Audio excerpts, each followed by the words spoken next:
ओम नमः सिद्धेभ्य।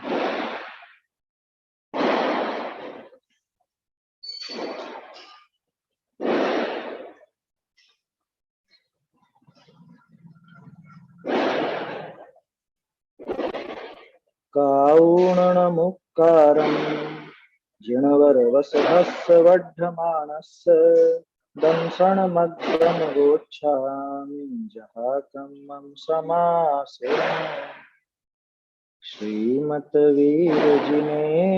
रवि मिथ्यातमहर्ता विघ्न हरन मंगल करण वंदो वृषकर्ता रानी वंदो हित करी जिन मुख नभते गाज गणधर गण श्रुत भूझरी बूंद वर्ण पद साज गुरु गौतम वंदो सुविधि गुरु गौतम वंदो सुविधि संयम तप धर और जिनते पंचम काल में वर्त्यो जिन मत दो कुंद कुंद मुनि को नमो कुमत ध्वांत हर भान पाहुड़ ग्रंथ रचे जिनहि प्राकृत वचन महा प्राकृत वचन महा।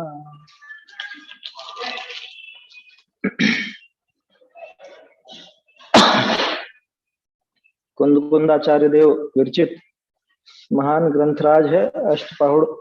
और इसमें भी सबसे पहला पाहुड़, सबसे पहला ग्रंथ कहें अपन दर्शन पाहुड़, जिसमें सम्यक दर्शन की महिमा भी है, सम्यक दर्शन के पहचान चिन्ह भी है।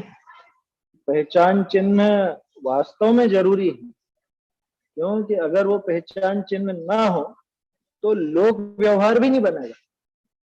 क्या मतलब? लोक व्यवहार क्यों नहीं बनेगा? आप सामने वाले को किस आधार पर उसको पूज्य कहोगे, आप पूज्य कहोगे, ये लोक व्यवहार की तो बात है ना। लोक व्यवहार नहीं बनेगा माने उसको आप साधर्मी कहोगे कि क्या कहोगे, उस पद के लायक वो है या नहीं है, ये सारी पहचान तो इन सम्यक दर्शन के बाहरी चिन्हों से होती। वो बाहरी चिन्ह हो तो वो सहज रूप से पहचानने में आता है, बाहरी चिन्ह नहीं हो तो पहचानने में नहीं आता। बाहरी चिन्हों से भी अंदाजा मात्र लगता है, ऐसा समझ, क्योंकि अंदर असली में है या नहीं है ये तो केवल ज्ञानी जानते हैं साक्षात। बाहरी चिन्ह से एक अंदाजा लगता है, अनुमान लगता है कि हाँ इनके ये चिन्ह नजर आ रहे हैं, माने ये सम्यक दृष्टि होंगे, ये सम्यक दृष्टि हो सकते हैं, और अपन वैसा मान करके उनसे वैसा व्यवहार करते हैं, है ना। उस प्रकार का व्यवहार किया जाता है। तो उन अंगों के संबंध में अपनी चर्चा चल रही थी। कल अपनी बात हुई थी उपगुहन अंग के संबंध में, जिसमें उपब्रहण भी था। उपब्रहण और उपगुहन दोनों ही चीजें थी ना। उसके आगे अपने को देखना है स्थितिकरण अंग। जो स्थितिकरण अंग है ये कैसा है कि उपगुहन का ही ये दूसरा रूप है, या उसी सिक्के का दूसरा पहलू है, ऐसा समझ लो। क्या? क्योंकि उपगुहन कब होता है? उपगुहन होता है कोई दोष हो तो, है ना। अब दोष लगा है, वो अस्थिर हो गया, धर्म मार्ग में अस्थित हो चुका है। वो दोष लगने का अर्थ ही यही। अब क्या किया जाए? दोष लगा है तो कल एक पंक्ति अपन ने पढ़ी थी, उसे अपनी बुद्धि से गुप्त कर दूर ही करे।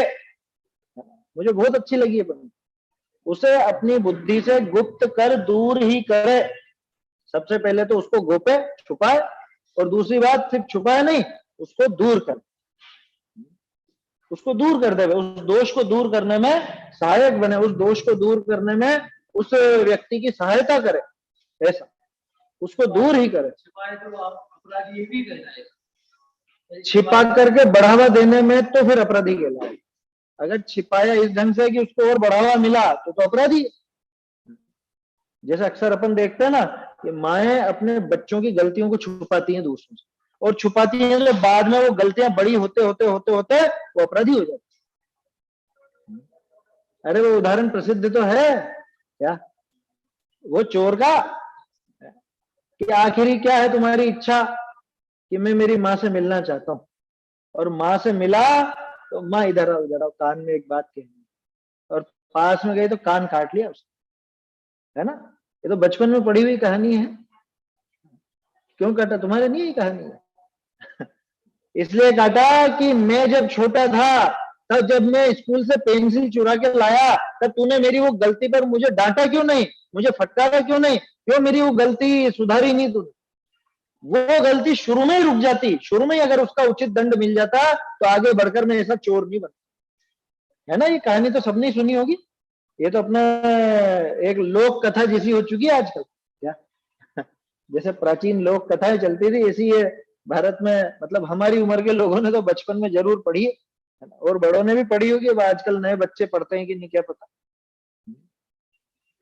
तो बचपन में ही अगर वो सुधार हो जाए, शुरुआत में पहले कदम पे ही अगर चोट हो जाए, पहले कदम पर ही उसको सबक मिल जाए, तो वो गलती आगे नहीं बढ़ती, है समझ में, है ना। और उसका कोई उपाय ये नहीं कि वो जगत जाहिर करके करे, ठीक है लोगों से छुपाए, लेकिन उसको सुधारे, उसको दूर करे, तब तो वो छुपाना उचित है। लेकिन अगर छुपा के उसको बढ़ावा देते रहे तो वो छुपाना किसी काम का नहीं, वो उपगुण नहीं है, वो तो उस अपराध को प्रश्रय देना है। क्या? अरे अपने को बात नहीं करी, अपने को बात नहीं करी, अपने, अरे तू नहीं कहेगा, आपस में ही नहीं कहेगा तो क्या होगा? अगर घर में ही वो चर्चा नहीं होगी तो घर का वो बालक तो बिगड़ जाएगा। घर के बाहर तो वो बात नहीं करनी, ये बात तो पक्की, लेकिन घर के भीतर तो वो चर्चा होगी कि नहीं होगी? कोई गंदी आदत पड़ गई हो बच्चे को तो, समझ में आया। इसलिए घर के भीतर माने अपने आपस में तो वो सारी बात होगी। सभी साधर्मी है ना, जो भी जैन धर्मावलंबी है, जिसने जैन का कोई वेश धारण कर रखा है, वो सब अपना परिवार ही तो है एक तरह से। जो भी जैन धर्मावलंबी वो सब अपना परिवार। परिवार में कोई गड़बड़ है तो परिवार के लोगों में आपस में बातचीत होती है, होनी चाहिए, बाहर मत करो, आपस में तो होगी, उसके सुधार के संबंध में बात होगी, और यथोचित कदम उठाए भी जाएंगे। अगर कदम उठाने को ही, जैसे मान लो अब वो बच्चा गड़बड़ करता है और उसका बाप उसको डांटता है, और माँ कहती है आप डांटो मत, आप फालतू में पीछे पड़े रहते हो मेरे बेटे के, क्या होगा फिर? क्या आप तो दुश्मन हो इसके, क्या होगा फिर? अब सोचना मैं क्या कहना चाह रहा हूं, ये उदाहरण से समझिए आप। अब अपन वो बात करते हैं, मान लो जैसे मुनिवेश का ही प्रसंग है ना, मुनिवेश धारण करके कोई उटपटांग काम करे, और अब उसकी चर्चा अब अपन आपस में कर, अरे तुम तो मुनि निंदक हो। वो बाप उसका बुरा चाहता है बेटे का? वो बाप दुश्मन है उस बेटे का कि ये चाहता है कि सही मार्ग पर लगे? बाप बेटे का उदाहरण सिर्फ उदाहरण जितना ही लेना, मत समझना कि अच्छा ये बाप बनने की कोशिश कर रहे हैं, ऐसे में सोच लेना। समझ में आ रही है बात? उदाहरण उतना ही लेना, परिवार में आपस में तो चर्चा होगी ना। मान लो उसके, चलो बाप का छोड़ो, उसके दादाजी हो, चाचा जी हो, कोई भाई हो, वो बड़ा भाई समझदार है और वो उसको टोकता है छोटे भाई को, या उसको डांटता है या शिकायत करता है माँ बाप से, ये पीछे ही पड़ा रहता है, इसको बिल्कुल नहीं सुहाता है, जब देखो तब इसकी बुराई करता रहता है, इसको तो इसके डांट पिटाने से मतलब है, बस और कुछ नहीं। बोलो, वो भाई उसका बुरा चाहता, उसका दुश्मन है वो? ये विचार करना, यहाँ व्यक्तिगत विद्वेष की कोई जगह ही नहीं है।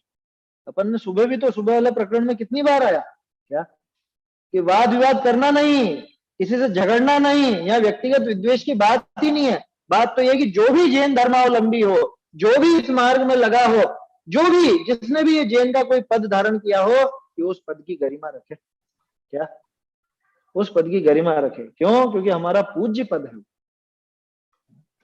चाहे वो कोई ब्रह्मचारी का वेश हो, कोई श्रावक का वेश हो, चाहे मुनि का वेश हो, कि उस पद को निभाए हो, ये भावना होनी चाहिए। व्यक्तिगत किसी से कोई विद्वेष नहीं होना चाहिए, व्यक्तिवादी सोच की जगह ही नहीं है हमारे यहाँ। हमारे यहाँ तो नमस्कार भी पदों को किया जाता। अरहंत नाम है क्या किसी का? सिद्ध नाम है क्या किसी का? है अरहंत, सिद्ध, आचार्य, उपाध्याय, साधु, ये सब तो पद है ना, हमें मतलब ही नहीं। तुम जो चाहे नाम रख लो, जो मर्जी नाम ले आओ, हमें कोई फर्क नहीं पड़ता। हमें तो वीतरागता और सर्वज्ञता से मतलब, हमें तो मोक्ष मार्ग में आगे बढ़ने से और बढ़ाने से मतलब है, उतना मात्र हम चाहते हैं, इसके अलावा कुछ नहीं चाहते। इसलिए व्यक्तिगत झगड़े की तो कोई बात ही नहीं है। अब बात क्या है, उपगुण अंग में क्या देखा था अपन ने, अपनी बुद्धि से गुप्त कर दूर ही करे, तो ये दूर करने का काम वास्तव में देखा जाए तो स्थितिकरण में, अथवा यूं समझ लो स्थितिकरण की प्रारंभिक प्रक्रिया है। क्यों कि अगर वो दोष दूर नहीं होगा तो स्थित कैसे होगा वापस से धर्म में? धर्म मार्ग से च्युत हुआ, धर्म मार्ग से गिरा, तो गिरा तो पहले तो उसको दोष को छुपाओ और उसको दूर करो, ठीक है? अब दूर हो गया, अब उसको वापस से धर्म मार्ग में स्थित करो। अरे सीधा सा है, सीढ़ी से कोई गिरा आपका साथी, है ना? साथी मतलब कोई परिचित हो, साधारण, सीढ़ी से गिरा, क्या करेंगे? गिर गया, अरे एकदम से संभालो, सबसे पहले तो उसको संभाला जाए, संभाला जाएगा और संभाल करके वापस से उसको उन सीढ़ी पर चढ़ाया जाए, स्थित किया जाए। यही होता है ना, ऐसा है। वो पहले वो रेस चलती थी ना, क्या बोलते हैं उसको, 3 टांग बोलते हैं ना, 3 टांग। 3 टांग नहीं खेली? 3 टांग कैसी होती है? 2 बच्चे रहते हैं और एक का सीधा पैर और दूसरे का उल्टा पैर, वो आपस में बांध दिया जाता, आपस में बांध दिया जाता है। तो अब कितनी बची? 4 टांगों से नहीं भाग सकते, 3 टांग से भाग। अब वो 2 दौड़ रहे हैं, ठीक है ना, हमने तो खेली है बचपन में 3 टांग की रेस। तो वो दौड़ रहे हैं, दौड़ते दौड़ते एक का बैलेंस गड़बड़ाएगा तो दूसरा क्या करेगा? अब वो ट्रैक जो है उनका दौड़ने का, उस ट्रैक से गड़बड़ा करके गिर गया तो क्या करेगा? उसको संभालेगा, उसको संभाल करके वापस ट्रैक पर स्थित करेगा और फिर दौड़ना चाहिए। ये है स्थितिकरण। दोनों की एक एक टांग आपस में बांध दी, तब तो कितनी टांगे बची? 3 बची ना 4 में से, ऐसे 3 टांग, ऐसे दौड़ लगाई जाती है। पहले तो होते थे ऐसे खेल, अभी पता नहीं करते हैं कि नहीं स्कूलों में। चलिए, तो ये स्थितिकरण जो है वो उपगुहन का ही अगला चरण है, अथवा यूं कह लो उपगुहन में जो ये बात आई ना, गुप्त रीति से दूर ही करे, तो ये वो जो दोष दूर करने की बात है, वो दोष दूर होगा स्थितिकरण के पहले। यह स्थितिकरण की प्रक्रिया में समझ लो, एक ही बात है, दोनों एक दूसरे से जुड़ी बात। पेज नंबर 11 पर है, नीचे ही नीचे है ना। जो धर्म से च्युत होता हो, गिरता हो, डगमगाता हो, कदम लड़खड़ाते हो, घबरा जाता हो। हाँ, गाथा नहीं बोली आज अपन ने, चलो अच्छा ध्यान दिला दिया आप। गाथा रोज भूल जाते हैं अपन, प्रकरण चालू करने के पहले गाथा भूल लेनी चाहिए। बोलो भाई। दंसण मूलो धम्मो उवेठो जिणवरे हिसे साणम तमसोण सकंडे दंसण हीनो नवन दिव्यो सद्धर्म का है मूल दर्शन जिनवरेंद्रों ने कहा है कान वालों सुनो दर्शन हीन वंदन योग्य ना। पेज नंबर 11 पर नीचे। जो धर्म से च्युत होता हो उसे दृढ़ करना सो स्थितिकरण अंग है। स्वयं कर्मोदय के वश होकर कदाचित श्रद्धान से तथा क्रिया आचार से च्युत होता हो तो अपने को पुरुषार्थ पूर्वक पुनः श्रद्धान में दृढ़ करे। उसी प्रकार अन्य कोई धर्मात्मा धर्म से च्युत होता हो तो उसे उपदेश आदि द्वारा धर्म में स्थापित करे, वह स्थितिकरण अंग है। क्या टोडरमल जी ने निश्चय व्यवहार घटित किए थे, याद हो तो? 9वें अधिकार में आखिर में निश्चय व्यवहार घटित करे थे इन सब में, आखिर के 4 में। निश्चय से तो अपने आत्म स्वरूप में ही स्थित होना, वो स्थितिकरण। असली स्थितिकरण वो व्यवहार से स्वयं अथवा पर, कोई भी, दोनों की बात की।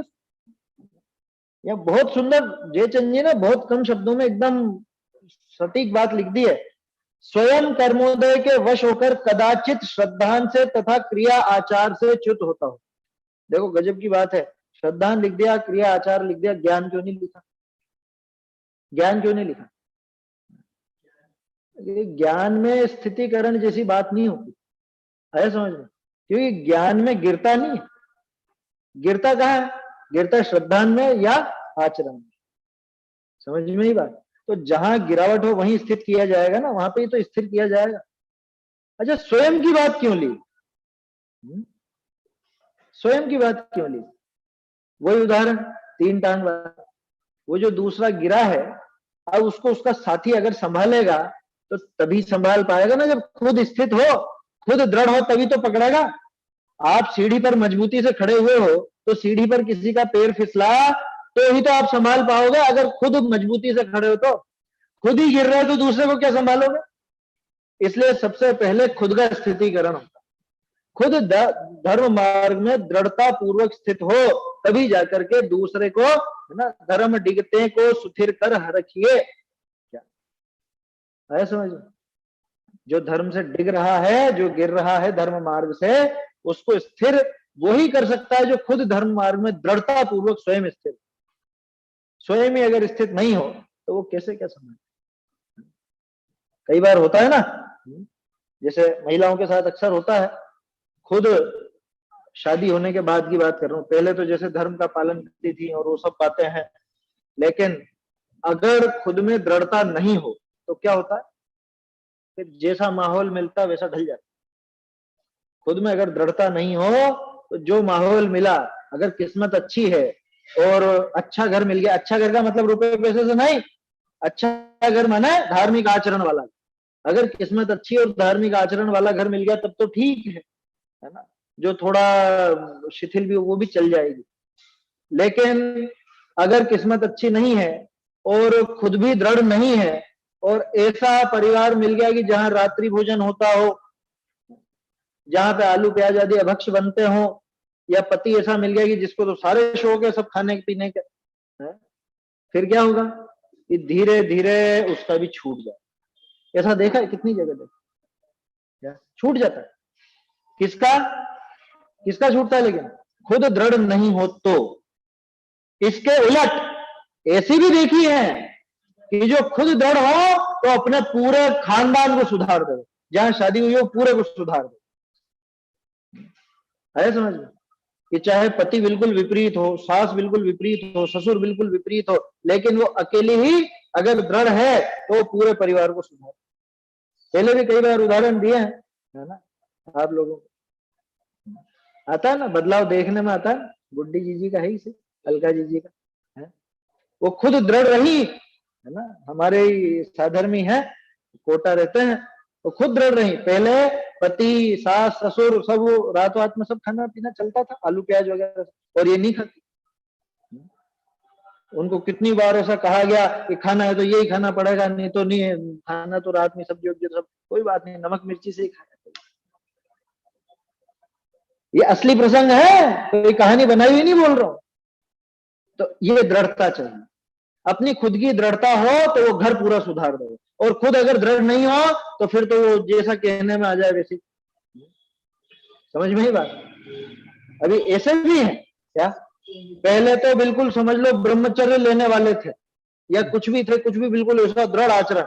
अब लेकिन कुछ ऐसा प्रसंग बना, विवाह बाद में हुआ, लेट हुआ, जो भी हुआ, अब वो जैसा पति मिल गया, और नहीं इनको नाराज नहीं करना, तो रिश्तेदारों ने सब समझाया, पहले धर्म कर्म कर लिया, जो अब छोड़ दो, बिल्कुल जैसा ये कह रहे हैं वैसा चल, नहीं तो पहले जैसे दुख उठाने पड़ा। बताओ क्या शिक्षा लेनी चाहिए और क्या शिक्षा देनी चाहिए, है?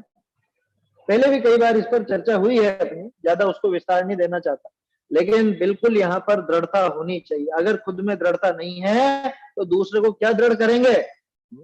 खुद अगर स्थित नहीं है तो दूसरे को क्या स्थित करेंगे? समझ में आ रही है बात? इसलिए श्रद्धान में और आचरण में दोनों में दृढ़ता चाहिए। दोनों का ही लिखा ना, श्रद्धान से तथा क्रिया आचार से, दोनों ही बात। श्रद्धान से च्युत होना क्या कहलाएगा?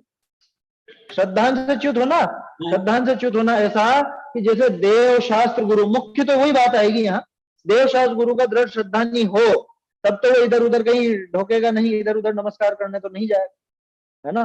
और अब मान लो कोई अपना परिजन हो, कोई मित्र हो, कोई कुछ हो, उनकी लाज से, उनके भय से, उनके गारव से, अरे अरे चलो चलो क्या है उसमें, साथ में चलो, ले गए साथ। वो पति जा रहा है तो हमको भी तो जाना पड़ेगा, या पत्नी जिद कर रही है तो पति को भी तो जाना पड़ेगा, क्या होगा? ये श्रद्धा दृढ़ है तो कि नहीं? श्रद्धा ऐसा दृढ़ रखना बिल्कुल चेलना जैसा। क्या पति सम्राट था, है ना, मंडलाधीश था, क्या था वो, श्रेणी क्या था, मंडलाधीश ही कहलाता, मंडलीक राजा था, महामंडलीक राजा, मंडलीक, तो श्रेणिक मंडलीक राजा था, और वो चेलना रानी इतनी दृढ़, या उसकी दृढ़ता की वजह से ही तो उसको नौटंकी करनी पड़ी जैन बनने की। नकली जैन बन के गया था ना वो, झूठे ही, नकली बन करके गया। वो इतनी दृढ़ थी, उसने सुन रखा था कि ये अजैन से तो विवाह करेगी ही नहीं है, तो इससे अगर करना है विवाह और करना था उसको, तो अपने को जैन पना दिखाना पड़ेगा। तो उसने मायाचारी करके, छल कपट करके, और वो इस तरह का काम हुआ, कर ली शादी। अब चेलना को बाद में गुस्सा तो आया, लेकिन ठीक है, अब क्या करो, होगी शादी तो। लेकिन आखिर में क्या हुआ, सुधर ही गया ना। वो खुद दृढ़ रही तो सुधरा, अगर वो ढीली पड़ जाती, वो दृढ़ नहीं रहती, तो फिर कहां से सुधरता, श्रेणी भी कहां से सुधरता, सोचो। इसलिए खास तौर पर महिलाओं से विशेष करके कहना, क्योंकि फर्क पड़ता है ना, कई बार फर्क पड़ जाता है, परिस्थितियों के आगे झुक जाते हैं, घबराते हैं, या कि अरे देखो अब रहना तो यही है, ऐसी सब बातें दिमाग में बैठ जाती है। रिश्तेदार भी बहुत सिखाते हैं, अरे इतनी दृढ़ता नहीं चलती, इतनी दृढ़ता नहीं चलती, रिश्ते नहीं आएंगे, रिश्ते नहीं मिलेंगे, शादी ब्याह में दिक्कत आ जाएगी। हाँ, ससुराल में जो धर्म चल रहा है वही तुम्हारा धर्म, पति का धर्म ही तुम्हारा धर्म। अरे पति नरक जाएगा तो क्या मैं भी नरक जाऊं? पति खोटा काम करे तो क्या मैं भी खोटा काम करूंगी? ये विचार करना चाहिए। क्या दृढ़ रहना चाहिए, बिल्कुल दृढ़ रहना चाहिए। बहुत से जने ऐसे बोलते हैं जैसे अपन तो अपने हिसाब से कर लो, अपने भाव साफ है, अपन नहीं खा रहे पी रहे कुछ नहीं, पर कोई खा रहा है तो उसको उससे ज्यादा कलेश मत करो, इससे घर में कलेश होता है, उससे तो और धर्म नहीं होता। मतलब जैसे जो है सामने वाला अपने आप सुधर जाएगा यूं थोड़े टाइम में, उसको मत समझाओ करो, कलेश मत तुम करो। अपना खुद का साध लो। अब घर में कोई है तो उससे ज्यादा मत बोलो, क्यों? उससे कलेश होता है, झगड़ा होता है।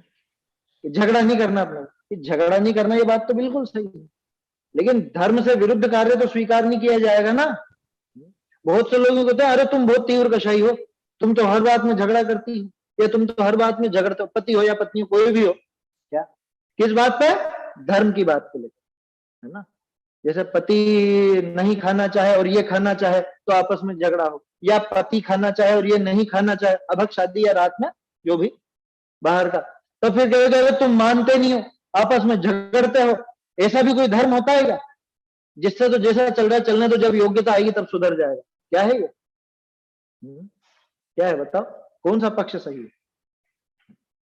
अरे ये धर्म की लुटिया डुबाने का काम है इस तरह की बात करना। और रही बात कषाय की, तो कषाय किसकी तीव्र है बताओ? कषाय किसकी तीव्र है? जो अपने को गुस्सा करता हुआ दिख रहा है उसकी, या जो कह रहे ठीक है चलने दो उसकी? गंभीरता से विचार करो। वास्तव में दिखेगा ऐसा कि वो जो गुस्सा कर रहा है, जो झगड़ रहा है, उसकी कषाय उसकी नहीं है। क्यों? क्योंकि उसकी कषाय का आधार क्या है? उसकी कषाय का आधार धर्म, माने वो धर्म की वृद्धि के लिए है वो बात, ठीक है।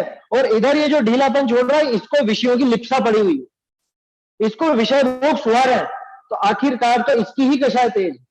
गंभीरता से विचार करना। क्या जैसे वो किस्सा आता है ना, क्या सासू जी थी और वो नई दुल्हन आई, अब उससे एक बार गलती से एक वो लोटा था, लोटे में पानी था, वो ढुल गया, तो सासू गरम, बिल्कुल एकदम गुस्से में लाल पीली है, और खूब सुनाई उसको खरी। अब ये तो घबराई, यहाँ तो बहुत खतरनाक काम, एक पानी का गिलास ढुलने पे। अब एक दिन किस्मत से वो घी की कटोरी ढुल गई, अब इसके तो प्राण हलक में आ गई, अब तो गए काम से, क्या अब तो मर गई, आज तो मार ही डालेगी। सासू ने कुछ नहीं कहा, कुछ भी नहीं कहा। क्यों? वो कहे मम्मी जी आपने उस दिन तो इतनी फटकार पिलाई और आज घी ढुल गया तो आप कुछ नहीं कह रहे। कि बेटा घी में कोई वो जीवों का घात नहीं हुआ, वो जो लोटा ढुला था वो जीवानी का था, बिलछानी का था, वो बिलछानी का पानी था, उसमें इतने जीव थे, तो उनका विवेक रखना चाहिए था, उस बात पर गुस्सा आया था, है ना। अब बोलो वो सासू गुस्से है कि नहीं है? देखो धर्म विरुद्ध कार्य पर गुस्सा होना वो शुभ क्रोध है कि अशुभ क्रोध है? अपन ने पहले भी चर्चा की है, कषाय सभी तरह की होती है, कि क्रोध भी शुभ हो सकता है क्या? क्रोध भी शुभ होता है? अरे कषाय, ये शुभ भाव और अशुभ भाव क्या है? कषाय ही तो है। अब उस कषाय का आधार क्या है, इस पर निर्भर करता है कि वो शुभ है कि अशुभ है। मान लो आपके धार्मिक धर्म आयतन पर कोई उपद्रव हुआ तो आपको क्रोध आता है कि नहीं? धर्मायतन पर, साधर्मी पर, जिनवाणी पर कोई अपनी जिनवाणी उठा करके फेंके, गुस्सा आएगा कि नहीं? अरे इतना आएगा कि पकड़ के 2-4 लगा भी देंगे, होगा ना। इस भूमिका में तो, इस भूमिका में ये भी होगा। तो वो क्रोध शुभ है कि अशुभ है?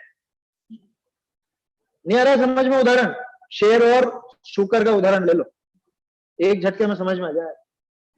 दोनों को दोनों लड़े, दोनों को तीव्र हिंसा का भाव, तीव्र क्रोध का भाव, और दोनों ने एक दूसरे को मार डाला।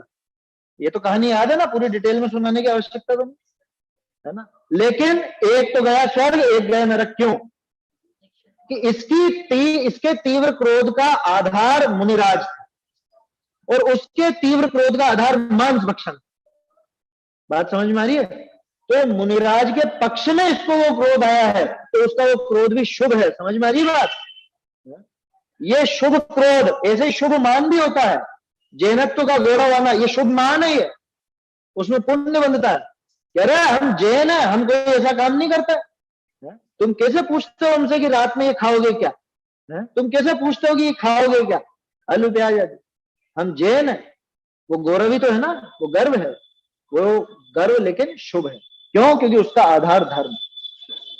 कषाय में शुभ और अशुभ दोनों ही भेद चलता है। ऐसा मत समझ लेना कि इनमें तो क्रोध और मान तो अशुभ रूप ही होगा और माया और लोभ शायद शुभ रूप हो जाती हो। कौन सी कषाय में शुभ और अशुभ में डालोगे? तो पूरी 25 की 25 उनका आधार अगर शुभ है तो शुभ कषाय, उनका आधार अगर अशुभ है तो वो अशुभ कषाय।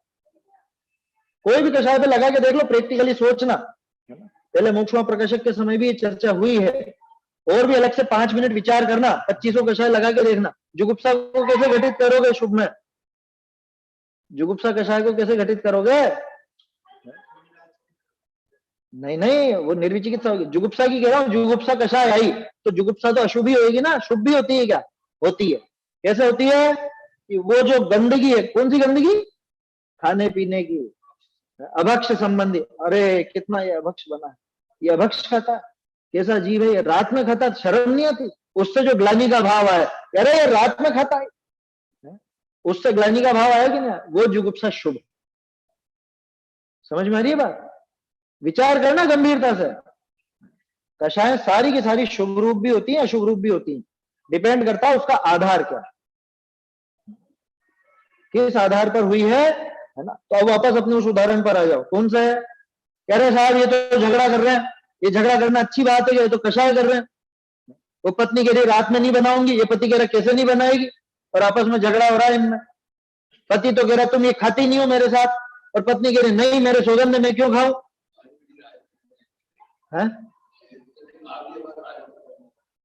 वो मार देगा तो वो कांड ही पूरा गजब हो गया, वो तो उल्टा हो गया। यहाँ तो आपस में झगड़ा हो रहा है, अब वो कह रहे हैं कि तुम ऐसे झगड़ते हो, इसमें काहे का धर्म है, तुम तो तीव्र कषाई हो। अब इसमें ये विचार करना कि वो जो अगर उसको ये भाव आ रहा है और उस भावावेश में अगर वो क्रोध भी होता है, झगड़ा भी होता है, तो एक का तो उसमें शुभ है और एक का अशुभ है, पक्का मान के चलो। अरे बिल्कुल एकदम प्रैक्टिकल छोटा सा उदाहरण, मान लो महिला को धर्म का पक्ष है ना, और पुरुष को, पति को धर्म का पक्ष ज्यादा नहीं है, ठीक ठाक है, नॉर्मल है जो भी। अब वो बच्चा है और उस बच्चे को माँ तो चाहती है कि मैं इसको धर्म मार्ग पर लगाऊं। माँ तो ये चाहती है कि ये बच्चा बिल्कुल भी अभक्ष नहीं खाए, ये रात में बिल्कुल नहीं खाए, और वो पिता जबरदस्ती उसको खिलाए कि चला बेटा आजा आइसक्रीम खिला के लाऊं, आजा बेटा बाजार की कचौरी खिला के लाऊं, ये ले चॉकलेट खा, ये ले टॉफी खा। अब वो माँ उससे बार बार लड़े, किससे? पति से। क्या आपको मना कर रखी है इसको नहीं खिलाना है, फिर क्यों बार बार आप इसको खिलाते हो? अब वो आपस में जो भी हो, बहस हो, गर्मा गर्मी हो, बताओ क्या कहोगे? अरे तो दोनों तीव्र कषाई हैं। ये पति तो कम है कषाई, इसके तो कषाय है ही नहीं, ये तो बेचारा चुपचाप ऐसे ही खिला लाया, और ये पत्नी बिना बात लड़ रही है इससे, ये बहुत तीव्र कषाई है, ये तो बहुत झगड़ालू है। क्या वो झगड़ालू है कि नहीं? अरे भाई उस झगड़े का आधार क्या है? उस झगड़े का आधार क्या है? वो तो उसको धर्म मार्ग में लगाना चाहती। इसको इस तरह से देखना कि जैसे कोई गुरु अपने शिष्य को डांटता है, फटकारता है, तो वो गुरु के दुश्मन है उसका? वो गुरु के भाव क्या है? द्वेष के, सुधारने के। बात समझ में आ रही है? इसको और उस तरह से देखो, अब और थोड़ा सा इसको क्लियर करें अपन। डॉक्टर, वो सर्जन, वो पेट चीर रहा है, और ये तो बहुत खतरनाक है डॉक्टर, ये तो पेट चीर रहा है, इसने तो खून निकाल दिया उसका, ये मांस बिल्कुल ऐसा कर दिया इसने तो, अरे वो उसको बचाना चाह रहा है। बात समझ में आ रही है अब? तो ये वो चीरफाड़, अगर धर्म के पीछे थोड़ा जो झगड़ा हुआ ना, तो ये उस सर्जन की चीरफाड़ समझना इसको। आपको ऊपरी तौर पर अभी अभी तो कषाय दिखेगी, वो तीव्र कषाय नजर आएगी, लेकिन वास्तव में वो तीव्र कषाय नहीं है। क्यों नहीं है? क्योंकि उसका आधार है धर्म, वो धर्म वृद्धि करना चाहता है, अथवा चाहती जो भी हो, पुरुष हो कि स्त्री हो, है समझ? क्योंकि कोई भी हो सकता, आजकल तो सभी तरह के दिखते हैं ना, पुरुष समझदार हो और महिला के नहीं नहीं होटल में तो लेके चलना ही पड़ेगा, कहीं लेके ही नहीं जाते हो। देखो दुनिया में तो सब घूमते हैं, सब पत्नी अपने पति के साथ सब जगह घूमती है, और आप तो मुझे होटल ही नहीं लेके जाते। अब हाँ, सारी दुनिया से यही न्यारे मिला। बताओ, आजकल तो ऐसी शर्तें रखी जाती है ना, क्या तुम्हारे साथ भी तो हुए होंगे ऐसे किससे? नहीं होगा? किस्मत से एक आधी ठीक, एक में ही काम हो गया तुम्हारा। तो होता है कई बार, क्या देखने जाओ, ध्यान रखना है क्या, कभी देखने जाओ तो ऐसा प्रसंग बना है और लड़की कहे कि नहीं नहीं हमको तो चलता है देखो, अब लड़का कहे कि नहीं मैं तो नहीं जाता हूँ, मैं तो नहीं लेके जाता। अब अगर लड़का दृढ़ नहीं हो तो क्या होगा कि ठीक है देख लेंगे आगे, तो वो तो गया, वो तो निपट जाएगा, उसका तो धर्म खत्म, वो न खुद रह सकेगा न सामने वाले को स्थिर कर सकेगा। कौन रह सकेगा? कौन दूसरे को कर सकेगा स्थिर? जो खुद दृढ़ हो कि नहीं भैया नहीं चलने वाला, बिल्कुल नहीं चलने वाला, करनी हो तो करो शादी, नहीं तो छुट्टी, हमें जरूरत नहीं। जो धर्म मार्ग में आगे बढ़ावे ऐसा चाहिए साथी, नहीं तो कोई जरूरी नहीं आता। समझ में आई बात? जो धर्म से च्युत होता है उसे दृढ़ करना सो स्थितिकरण अंग है। 8 अंगों में सबसे खास लगता है मुझको। क्यों? क्योंकि इसमें स्व और पर दोनों की बात शामिल है। खुद अगर दृढ़ हो तो दूसरे को संभाल पाएगा, खुद अगर दृढ़ नहीं है तो दूसरे को क्या संभालेगा। और दूसरी बात, दूसरे को स्थित करने के पहले खुद को स्थित करना जरूरी आया समझ?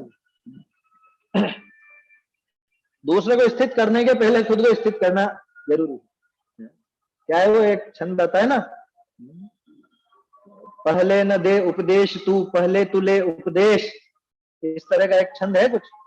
क्या पहले दूसरों को उपदेश मत दे, पहले वो स्वयं ग्रहण कर, उसके बाद कहना।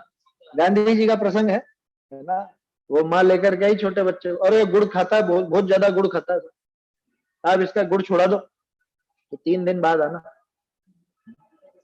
ठीक है साहब, 3 दिन बाद आए कि बेटा गुड़ मत खाना। कि ये बात आप 3 दिन पहले नहीं बोल सकते थे? अरे पहले मैं खुद भी बहुत खाता था, मैं कहां से कहता, पहले मैंने खुद को साधा, खुद छोड़ा वो ज्यादा गुड़ खाना, तब जाकर के इसको गुड़ छोड़ने की बोली तो बात जमेगी। और वास्तव में उसी से शोभा देती हो बात। एक ब्रह्मचारी जिस तरह से ब्रह्मचर्य का वर्णन करता है, जो ओज और जो तेज ब्रह्मचर्य के प्रति उसके वाणी में दिखता है, वो अपन जैसे नहीं बोल सकते।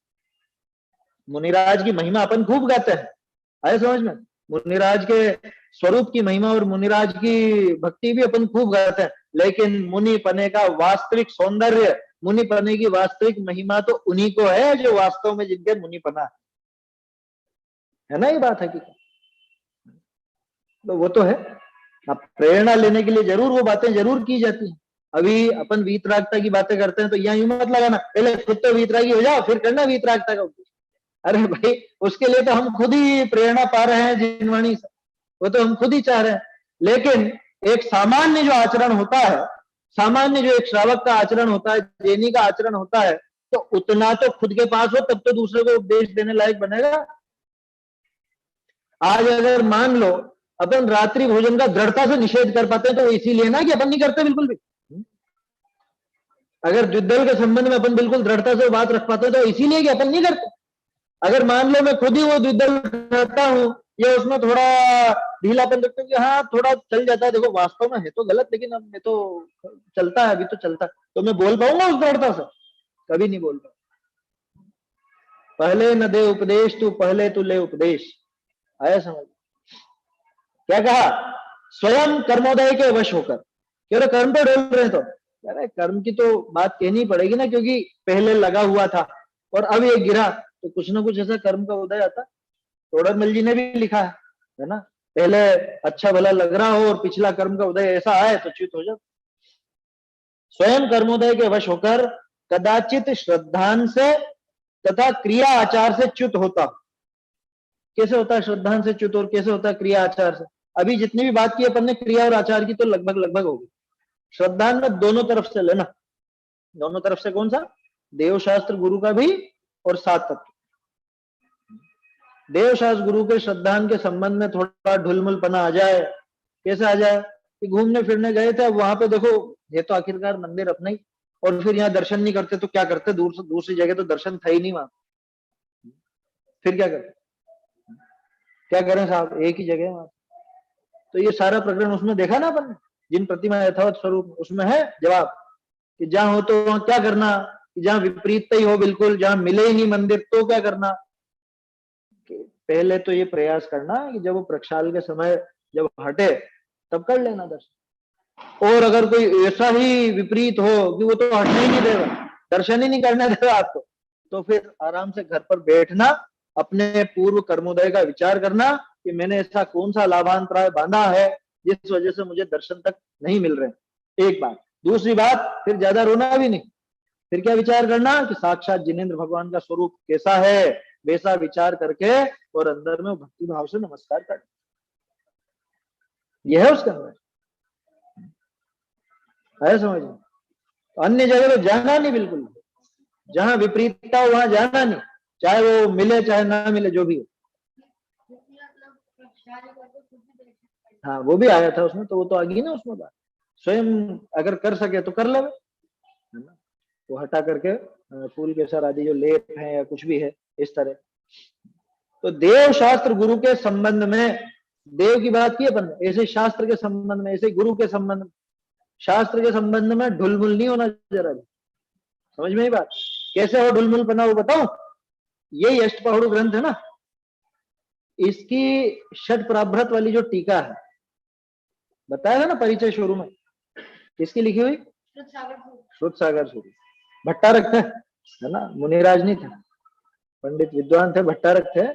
उनकी टीका पढ़ोगे तो अब क्यों, अरे देखो है तो अष्टपहुड़ की, ये भी मानना चाहिए। उसमें तो पूरा 20 पंथ का पोषण, पूरा विपरीत पोषण है षटपहुड़ बने इन्हीं की टीका है, समझ में। अब मैं बताना नहीं चाह रहा था, बताऊं क्या लिखा उसमें इस गाथा के संबंध में।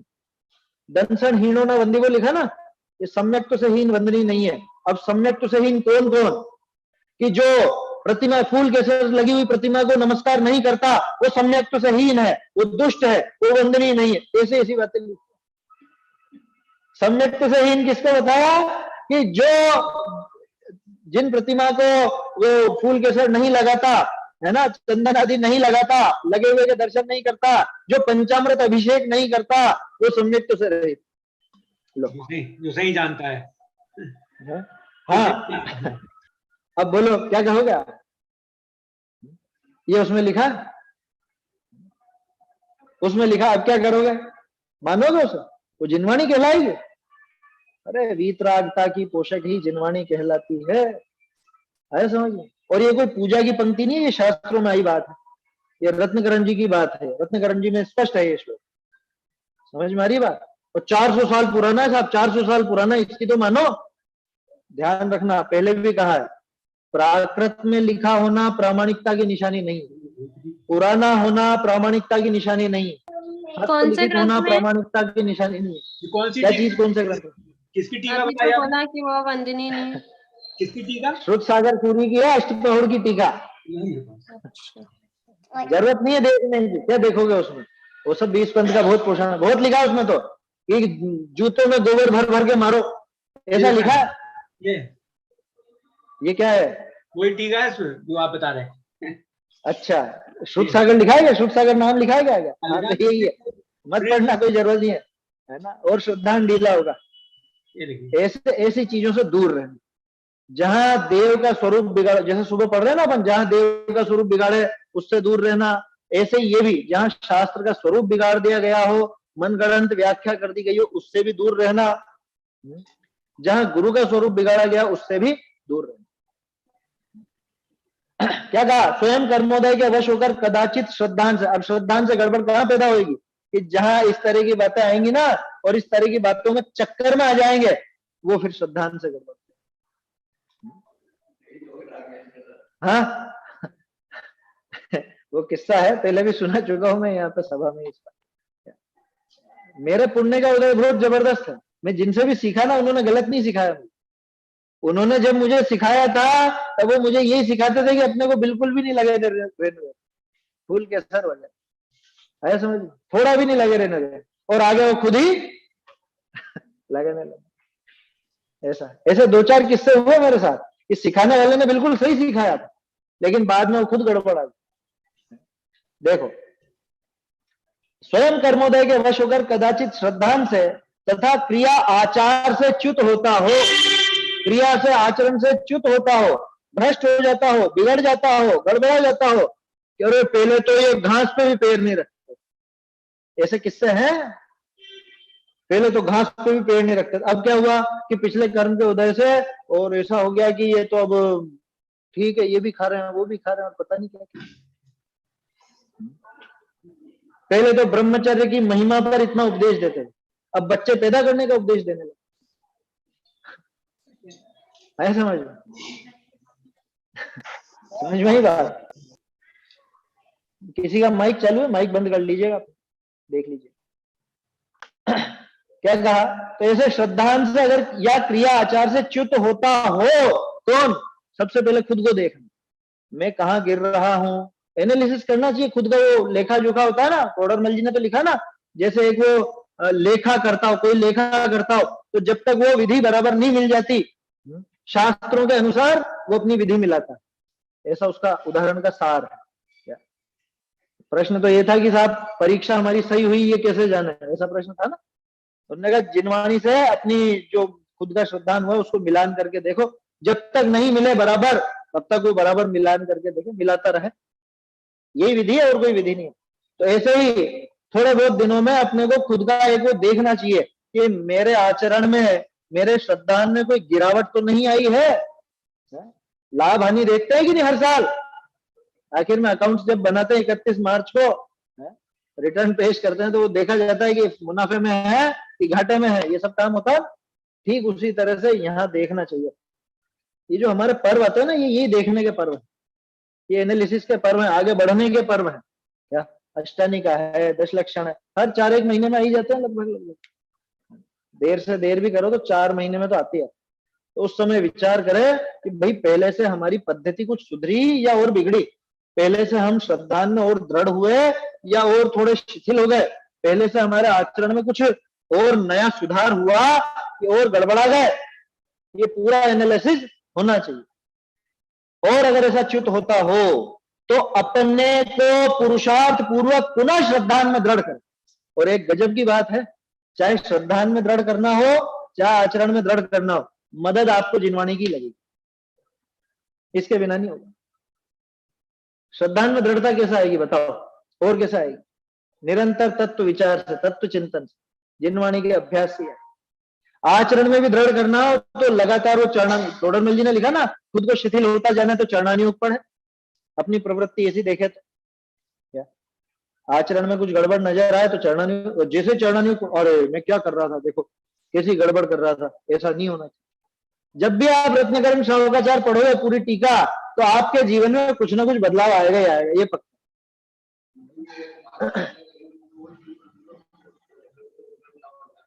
सदासुख दास जी की कह रहा हूं मैं तो, बाकी तो बहुत सारी टीका है। सदासुख दास जी की पढ़ो, है ना, बाकी की आवश्यकता नहीं। एक प्रभाचंद्राचार्य की भी है, वो भी अच्छी है। एक सदासुख दास जी, प्रभाचंद्राचार्य की संस्कृत में देखो। हाँ हाँ,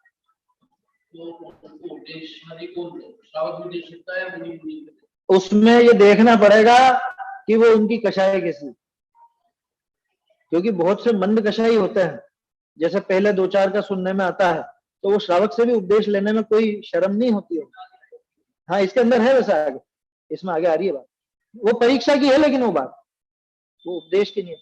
बाकी इतना है कि अगर देखो बनती संभावना तो श्रावक ये परखता है, ये देखता है कि गड़बड़ है और ये सुनने को तैयार है या सुधार को तैयार है, तब तो वो थोड़ा बहुत संबोधे भी सही, संभाले भी सही, समझावे भी सही। लेकिन अगर वो तो अच्छा तुम सिखाओगे हमको, तुम परीक्षा करोगे हमारी, है वो उल्टी पिटाई कर दे या करवा दे रहे, तो भैया दूर रहना, ऐसे से दूर। विसंवाद नहीं करना, ये कुल मिला के बात, ये विसंवाद नहीं करना, है ना। वो सुनने को तैयार हो, समझने को तैयार हो तो बता दे। बहुत से मंद कषाई भी होते हैं, उनको ये भी ख्याल होता है कि अरे ये आचरण अपना गड़बड़ हो रहा है। हाँ, नहीं सुना ना। तीव्र कषाई उपदेश का पात्र ही नहीं है। सीख न दीजिए बांदरा, घर बया को जाए, ऐसा कहावत है ना। तो बया उसको सीख दे रही थी बंदर को, क्या हुआ फिर कि खुद का भी घोंसला उजड़ गया। तो ऐसा काम नहीं करना। देखना, वो जिन प्रतिमा यथावत स्वरूप में शुरू में अभी तो कितना 12-13 पेज ही पड़ा है, उसमें 4-5 बार आ गया। विसंवाद नहीं करना, वाद विवाद नहीं करना। बहुत कठोरता से वो निषेध करते जा रहे हैं और कह रहे हैं वाद विवाद नहीं करना। दूसरे को समझाने में मतलब ठीक है, अगर वो समझना चाहे प्रेम से, उसकी कक्षाएं मंद हो और आपको भी समझाने का भाव, तब तो ठीक है। लेकिन अगर तीव्र कषाई देखे तो बिल्कुल भी वाद विवाद नहीं करे, चुपचाप चल दे, अपना रास्ता बदल ले, ऐसा है ना। सामर्थ्य हो तो उस खोटी प्रवृत्ति को सुधारे, और सामर्थ्य नहीं हो तो चल दे, वहां खड़ा न रहे। कितनी बात है। क्या कहा, स्वयं कर्मोदय के वश होकर कदाचित श्रद्धान से तथा क्रिया आचार से च्युत होता हो तो अपने को पुरुषार्थ पूर्वक पुनः श्रद्धान में दृढ़ करे। पर की तो बात ही नहीं है अभी तक। खुद को कि मैं सबसे पहले मेरा श्रद्धान दृढ़ करूं, देवशास्त्र गुरु के संबंध में और 7 तत्व के संबंध में, वो भी दृढ़ करूं। ज्यादा जरूरत 7 तत्व के श्रद्धान की होती है, वो श्रद्धान बहुत जल्दी शिथिल होता है। देवशास्त्र गुरु का तो एकाएक नहीं हो पाता, है ना। अपन जैसे स्वाध्याय वगैरह में लगे रहे या निरंतर जिनालय वगैरह जाते हैं और थोड़ा बहुत सुन भी लेते हैं तो वो तो नहीं होता। लेकिन 7 तत्व के संबंध में गड़बड़ आ जाती, तो राग रंग सुहाने लगते हैं थोड़े थोड़े दिन, क्या आया समझ में, राग का राग होने लगता है। उसके लिए जरूरी 7 तत्व संबंध में निरंतर विचार करते रहना चाहिए। थोड़ा मल जी ने तो लिख दिया, कौन सा पेज था, 262। उपयोग को तद्रूप होकर लगा, चिंतन में, तत्व चिंतन में उपयोग को तद्रूप होकर लगा। तो पंक्ति बहुत जोरदार लिखी हो, उसका आशय अलग अलग पेज से खुलता है। उसी प्रकार, ये तो स्वयं की बात हो गई, उसी प्रकार अन्य कोई धर्मात्मा धर्म से च्युत होता हो तो उसे उपदेश आदि द्वारा धर्म में स्थापित कर। ये जो आप कह रहे थे, है ना, कि भाई कोई मुनि दशा के ही हो धारी, अब वो सुनने को तैयार हो, समझने को तैयार हो तो दे देवे, बोल देवे, कोई दिक्कत नहीं, है ना। वो भी प्रेम पूर्वक, प्रेम से, क्योंकि पुराणों में भी है इस तरह के प्रसंग, है ना। पुराणों में भी आते हैं, वो श्रावकों ने फिर संबोधा या कुछ भी हुआ। अरे माघनंदी मुनिराज का किस्सा देख लो ना, वहां क्या हुआ था, संबोधन उम्बोधन तो नहीं था, लेकिन उनको तो एकदम से हुआ क्या कि सामने प्रश्न पूछना है कि तुम वहां क्यों नहीं गए। उन्होंने कहा कि ये उत्तर तो, इसका जवाब तो माघनंदी दे सकता।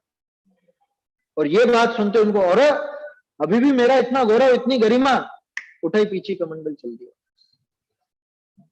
है ना, माघनंदी स्वामी का किस्सा।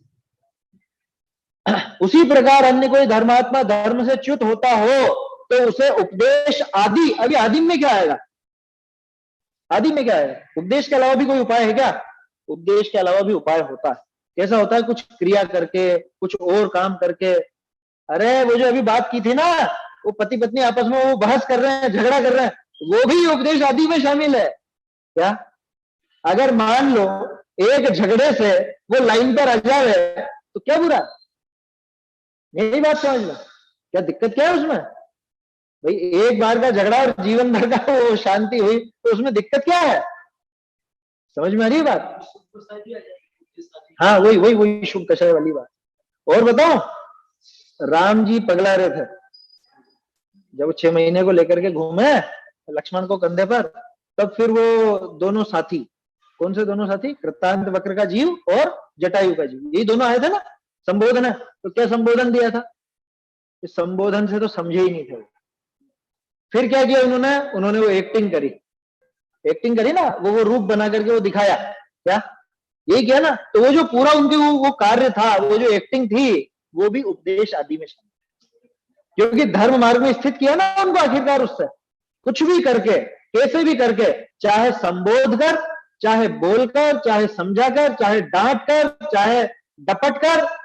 अरे माता पिता अपने बच्चे को लाइन पे कैसे लगाते हैं, समझ में आ रही बात? चाहे दो चांटे लगाकर, चाहे कुछ क्रिया दिखाकर, ये सब तरीके हैं स्थितिकरण के, ये सब तरीके हैं स्थितिकरण।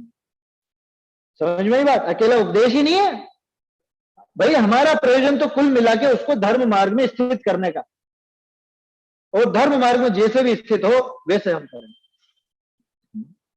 माता पिता कैसे पालते हैं, समझदार माता पिता की बात है, कैसे कैसे पालते हैं, है?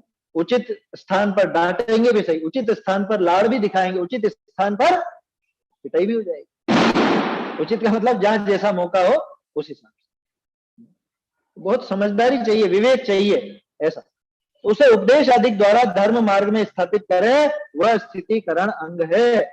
कठिनाई नहीं है कोई उसके स्वरूप में, लेकिन गंभीरता से अपने को विचार करना चाहिए। ये 8 अंग के बहुत जल्दबाजी में अपन हाँ ठीक है, ये तो मालूम तो है, हमको मालूम तो है, क्योंकि स्वरूप बहुत सरल है ना, लेकिन प्रैक्टिकल वो जीवन में उस पर विचार करना चाहिए, किस किस तरह से ये सारे अंग घटित हो सकते हैं। आखिरकार सम्यक दर्शन के बाहरी अंग है, अथवा दूसरे रूप में देखो तो सम्यक दर्शन की भूमिका भी है, क्योंकि ऐसे ही जीव के संभव है सम्यक, ऐसे जीव के सम्यक, सिर्फ चिन्ह नहीं है, ये भूमिका भी है।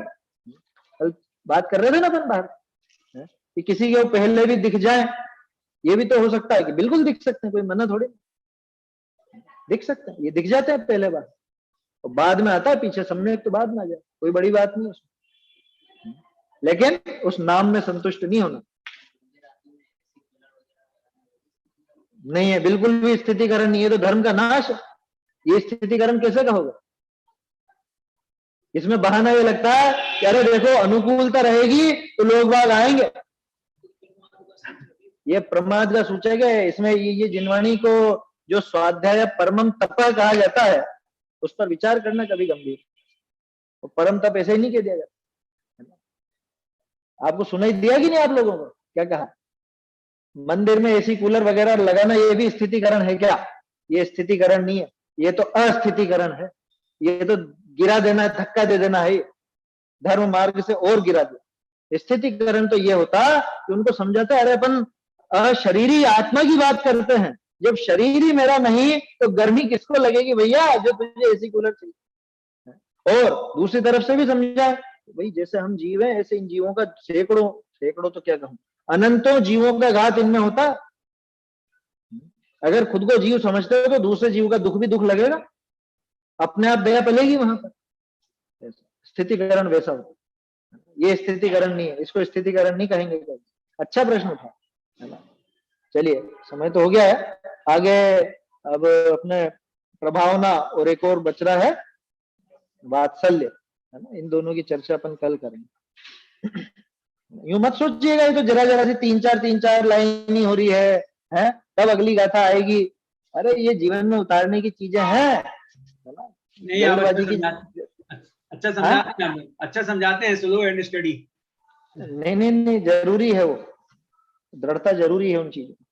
चलिए, चैतन्य का स्मरण प्रतिक्षण ही करो रे, भव के अनंत दुख को क्षण में हरो रे, अक्षय अनंत निज सौख्य निधान पाओ, गाओ अरे नित इसी के गीत गाओ।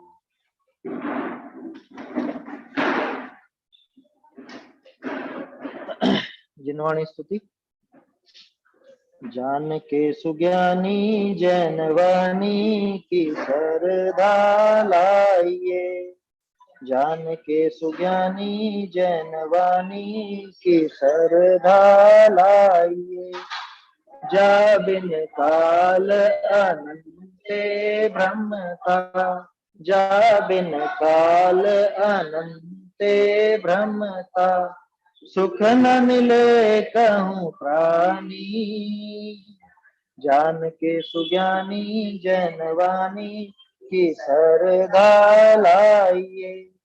स्वपर विवेक अखंड मिलत है, स्वपर विवेक अखंड मिलत है।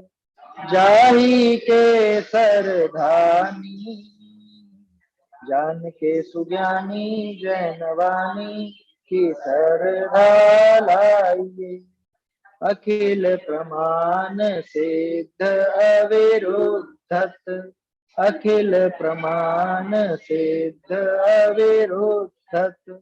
स्यात् पद शुद्ध निशानी, जान के सुज्ञानी जैनवाणी की सरधा लाइए।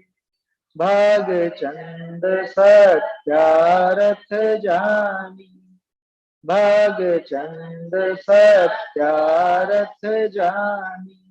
परम धर्म रजधानी, जान के सुज्ञानी जैनवाणी की सरधा लाइए। जान के सुज्ञानी जैनवाणी की सरधा